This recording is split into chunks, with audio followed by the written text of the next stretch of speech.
हजारों लाखों अभ्यर्थी परेशानी में चल रहे हैं और उनकी समस्या को सरकार को सुनना चाहिए। बार बार अभ्यर्थी हमारे पास फ़ोन करते हैं, मैसेज करते हैं इन सब मुद्दों को लेकर। हम सरकार से ये मांग कर रहे हैं कि आप 6 to 8 की वैकेंसी निकालिए, क्योंकि सीटेट में जो लोग पहले से पास है, सीटेट दिसंबर हो या सीटेट जुलाई 2022 में जो पास है, पेपर 2 में जो पास है, तो उनके लिए 6 to 8 की ही वैकेंसी आनी चाहिए थी, तभी वो फॉर्म भर पाएंगे। 6 to 8 के लिए कोई वैकेंसी ही नहीं निकाली गई है, जबकि 40-50 हज़ार से ज़्यादा सीट उसमें खाली है। तो सरकार से हम आग्रह कर रहे हैं कि आप 6 to 8 के लिए वैकेंसी निकालिए। फॉर्म तो भराना शुरू हो गया है, लेकिन सरकार अभी भी चाहे तो 6 to 8 के लिए वैकेंसी निकाल सकती है। शिक्षा विभाग का कहना है कि प्रोन्नति से ये सीट भरा जाएगा, तो 100% सीट को प्रोन्नति से भरना ये कहीं भी उचित नहीं है। आप कम से कम 50% सीटों पे सीधी भर्ती निकालिए। सीटेट दिसंबर में पेपर 2 पास थे, वो फॉर्म भी नहीं भर सकते।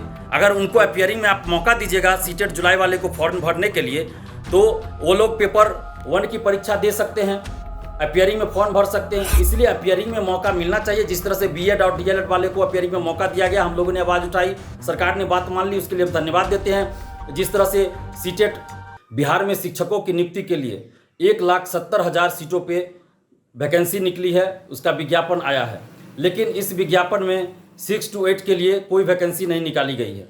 और सीटेट जुलाई वाले अभ्यर्थियों को, जो कि अगस्त में परीक्षा होनी है, उनको भी इसमें अपियरिंग में फॉर्म भरने के लिए मौका नहीं दिया गया है। साथ ही जो आर्ट्स विषय है, उसके लिए एसटीईटी परीक्षा 2011 के बाद नहीं आयोजित हुई। इस कारण हजारों लाखों अभ्यर्थी परेशानी में चल रहे हैं और उनकी समस्या को सरकार को सुनना चाहिए। बार बार अभ्यर्थी हमारे पास फ़ोन करते हैं, मैसेज करते हैं इन सब मुद्दों को लेकर। हम सरकार से ये मांग कर रहे हैं कि आप 6 to 8 की वैकेंसी निकालिए, क्योंकि सीटेट में जो लोग पहले से पास है, सीटेट दिसंबर हो या सीटेट जुलाई 2022 में जो पास है, पेपर 2 में जो पास है, तो उनके लिए 6 to 8 की ही वैकेंसी आनी चाहिए थी, तभी वो फॉर्म भर पाएंगे। सीटेट में जो लोग पेपर 2 पास हैं, वो सिर्फ और सिर्फ 6 to 8 के लिए फॉर्म भर सकते हैं, लेकिन 6 to 8 के लिए कोई वैकेंसी ही नहीं निकाली गई है, जबकि 40-50 हज़ार से ज़्यादा सीट उसमें खाली है। तो सरकार से हम आग्रह कर रहे हैं कि आप 6 to 8 के लिए वैकेंसी निकालिए। जी हाँ फ्रेंड्स, अगर आप बिहार में शिक्षक बनने की तैयारी कर रहे हैं और पाना चाहते हैं पहली बार में ही सफलता, तो आज हम इस वीडियो में बताएंगे चक्षु प्रकाशन की बहुत ही रेलिवेंट बुक के बारे में, जो कि हर स्टॉल पर अवेलेबल है। साथ ही साथ अगर आप इसको ऑनलाइन परचेज़ करना चाहते हैं तो लिंक आपको डिस्क्रिप्शन में मिल जाएगा, वहाँ से भी परचेज़ कर सकते हैं। चक्षु प्रकाशन की प्रैक्टिस सेट भी हर स्टॉल पर अवेलेबल है, ऑनलाइन भी आपके लिए मिल जाएंगे। तो बिहार शिक्षक भर्ती के लिए आज ही परचेज करें चक्षु प्रकाशन की बुकें। फॉर्म तो भराना शुरू हो गया है, लेकिन सरकार अभी भी चाहे तो 6 to 8 के लिए वैकेंसी निकाल सकती है। शिक्षा विभाग का कहना है कि प्रोन्नति से ये सीट भरा जाएगा, तो 100% सीट को प्रोन्नति से भरना ये कहीं भी उचित नहीं है। आप कम से कम 50% सीटों पे सीधी भर्ती निकालिए। आप 100% सीटों पे प्रोन्नति से सीट क्यों भरिएगा? ये तो बिल्कुल ही गलत होगा। फिर नए अभ्यर्थी कहाँ जाएंगे? जो सीटेट पास किए हैं 6 to 8 के लिए, पेपर 2 पास किए हैं, वो कहाँ जाएंगे? वो कहाँ फॉर्म भरेंगे? तो इसलिए हम सरकार से ये आग्रह कर रहे हैं कि 6 to 8 के लिए आप वैकेंसी निकालिए। साथ ही आप सीटेट जुलाई वाले के लिए आप अपियरिंग में फॉर्म भरने का मौका दीजिए, क्योंकि जो लोग सीटेट दिसंबर में पेपर 2 पास थे, वो फॉर्म भी नहीं भर सकते। अगर उनको अपियरिंग में आप मौका दीजिएगा सीटेट जुलाई वाले को फॉर्म भरने के लिए, तो वो लोग पेपर 1 की परीक्षा दे सकते हैं, अपियरिंग में फॉर्म भर सकते हैं। और ये चूंकि बीपीएससी से परीक्षा होनी है, बीपीएससी से बहाली होनी है, तो बीपीएससी में जो परीक्षा में शामिल होंगे और उसमें जो अभ्यर्थियों का मार्क्स आएगा, उसके आधार पे ये शिक्षक बहाली का मेरिट लिस्ट तैयार होगा। इसमें सीटेट के मार्क्स से या फिर बीएड के मार्क्स से तो मतलब नहीं है। मतलब सिर्फ इतना है कि वो परीक्षा पास होनी चाहिए, उत्तीर्ण होना चाहिए, उस पर तो मेरिट बनना नहीं है। मेरिट तो बनना है बीपीएससी की परीक्षा में जो मार्क्स आएगा उसके आधार पर। तो इसलिए अपियरिंग में मौका मिलना चाहिए। जिस तरह से बीएड और डीएलएड वाले को अपियरिंग में मौका दिया गया, हम लोगों ने आवाज़ उठाई, सरकार ने बात मान ली, उसके लिए धन्यवाद देते हैं।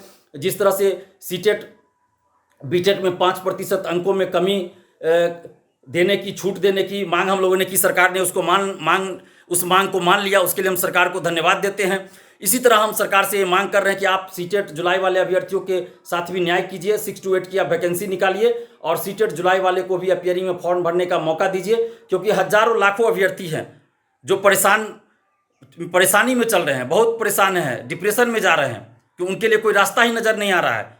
तो इसलिए सरकार से हम आग्रह कर रहे हैं कि आप सीटेट जुलाई वाले को अपियरिंग में फॉर्म भरने का मौका दीजिए। साथ ही आप 6 to 8 के लिए वैकेंसी निकालिए और भी जो अभ्यर्थियों की मांग हो उस पर संवेदनशीलता दिखाइए और गंभीरतापूर्वक विचार करके शिक्षक अभ्यर्थियों के साथ आप न्याय कीजिए। जहां भी सरकार अगर सही काम करती है तो हम उनकी तारीफ भी करते हैं, लेकिन अगर अभ्यर्थियों के साथ कहीं भी गलत होता है, उनके साथ अगर नाइंसाफ़ी होती है तो हमें सरकार से लड़ना पड़ता है, सरकार से मांग रखनी पड़ती है। जिस तरह बीएड डीएलएड वाले को अपीयरिंग में फॉर्म भरने का मौका दिया गया, हमने उस मांग को रखा था सरकार के सामने, सरकार ने उस मांग को मान लिया, तो हम सरकार को उसके लिए बहुत बहुत धन्यवाद देते हैं। सीटेट बीटेट में 5% अंकों की छूट देने की मांग हमने रखी, सरकार ने मान लिया, उसके लिए हम धन्यवाद देते हैं सरकार को, बिहार सरकार को। और आगे भी हम ये मांग कर रहे हैं कि 6 to 8 की आप वैकेंसी निकालिए, सीटेट जुलाई वाले अभ्यर्थियों को अपीयरिंग में फॉर्म भरने का मौका दीजिए। ऐसा अगर सरकार करती है तो हम सरकार को धन्यवाद देंगे। हजारों अभ्यर्थियों की ये मांग है, ये मांग किसी एक अभ्यर्थी की नहीं, हजारों लाखों अभ्यर्थियों की ये मांग है। इसलिए हम सरकार से, खासकर नीतीश कुमार जी जो मुख्यमंत्री है बिहार के 17 साल से, उनसे मांग कर रहे हैं। उप मुख्यमंत्री जी तेजस्वी यादव जी जो युवाओं की बात करते हैं, उनसे हम ये मांग कर रहे हैं, दोनों से मांग कर रहे हैं, नीतीश जी और तेजस्वी जी से हम मांग कर रहे हैं कि आप युवाओं के प्रति संवेदनशीलता दिखाइए। जिस तरह आपने इतने बड़े पैमाने पर वैकेंसी निकाली, उसी तरह आप इन अभ्यर्थियों की समस्याओं को ध्यान से सुनिए और इनकी समस्याओं का समाधान कीजिए। 6 to 8 के लिए वैकेंसी निकालिए और सीटेट जुलाई वाले अभ्यर्थियों को अपीयरिंग में फॉर्म भरने का शिक्षक बहाली में मौका दीजिए, ताकि इन अभ्यर्थियों के साथ न्याय हो सके।